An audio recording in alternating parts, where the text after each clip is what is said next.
cards are dealt the other way now, and for the last time, no more shuffling.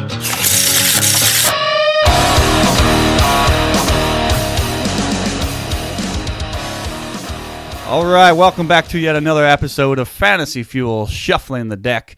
I am Tom Tuttle. Today we're going to be talking about a random player from the Atlanta Falcons.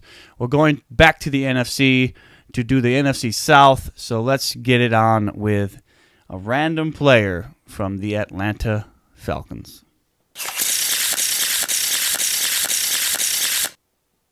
All right, it's going to be Julio Jones. Yes. Wow. Last year, he outperformed a lot of what we thought here at Fantasy Fuel that he was going to do. Not that we didn't think he was consistent, and not that we didn't think he was valuable to a certain extent. Well, we just didn't see him being what he has been in the past, and the trend was going in that direction.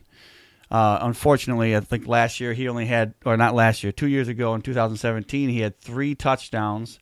The year before that, he had 6, which isn't terrible, but the yards are always been there. He's been very consistent as far as getting yardage. So that's in standard leagues, that's always valuable. It's valuable in PPR as well. But let's talk a little bit about PPR. I'm not saying he didn't do that bad. He didn't do that bad in 2017 with 88 receptions. 2016 he had 83 receptions. But that's a big gap between what he had in 2015. So we were expecting him to fall off from last year. But last year he did pretty well. And I think the reason we thought he was, well, you know what? I remember JJ, John Eddie Jr., my co-host at Fantasy Fuel, he wrote a little letter. I think it's a love letter to a certain extent to Julio Jones. I think it's best if we start right there and let you hear that love letter from last year. This is before the season started. So here it is from JJ to JJ. Dear Julio, I love that your name is Julio Jones, a J and another J. From me, JJ. I love the way you play football. I would love if you were on the Philadelphia Eagles. You make plays that no other wide receiver can. You pile up yards better than any wide receiver in the game right now. I love the way you play football. But Julio, I'm sorry. It's almost time to move on when it comes to fantasy football. Now, I'm not saying we're going to move on from you completely, but there are guys out there that I am going to start taking before you. I'm sorry, but that's just the way it is. Please step up your game again this year, Julio, and I'll put you right back at the top of my list. But until then, I'm gonna have to move on. I mean, come on, love letters are awesome, right? I mean, I did one to Drew Brees earlier in that episode, from that episode that we did just there, and it's fun to do them. Listen, with what John Eddie Jr. said about Julio Jones, it's pretty much still accurate from last year. You just got to think about it a little bit, because he said that he would move on if he wasn't going to produce anymore. But he's producing now. Last year, completely back on our schedule, back on our list, moving up again. Last year, I didn't want to touch him. John A. Jr. didn't want to touch him. We want him now. I mean, he's completely proved that he's got the value that he did before.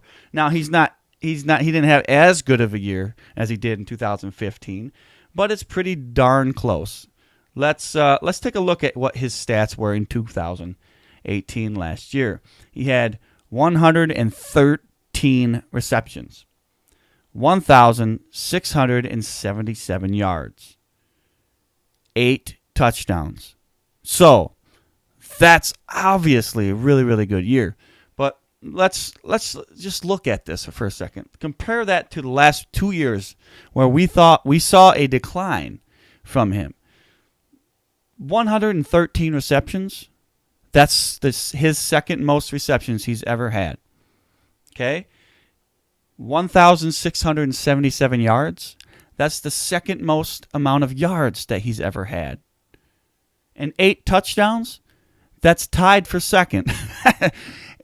So let's remember that he wasn't there last year, or not last year, but 2017, 2016. We saw a little bit of that decline. Obviously, we knew that he needed to get better in the red zone. Them 3 touchdowns from last year, the Falcons overall needed to get better in the red zone. It was a big problem 2 years ago. They figured it out last year. They got some touchdowns in the red zone. They got some to Julio. They got some to Austin Hooper. They got some to Ridley, obviously.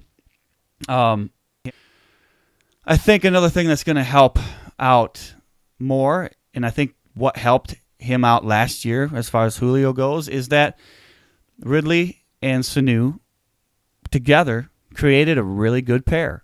So if you have them two on the opposite side or in the slot, whatever it is, going to take away from the coverage that Julio's getting. That means Julio's getting more open, more targets, and Matt Ryan can actually do something with him. So there's really not a lot to say about Julio Jones. He's already proven it. All these years, he's very consistent in yardage. We thought he was falling down a little bit, but he went right back. He responded to John Eddie Jr., JJ's letter. He responded to it. He said, you know what? You're right.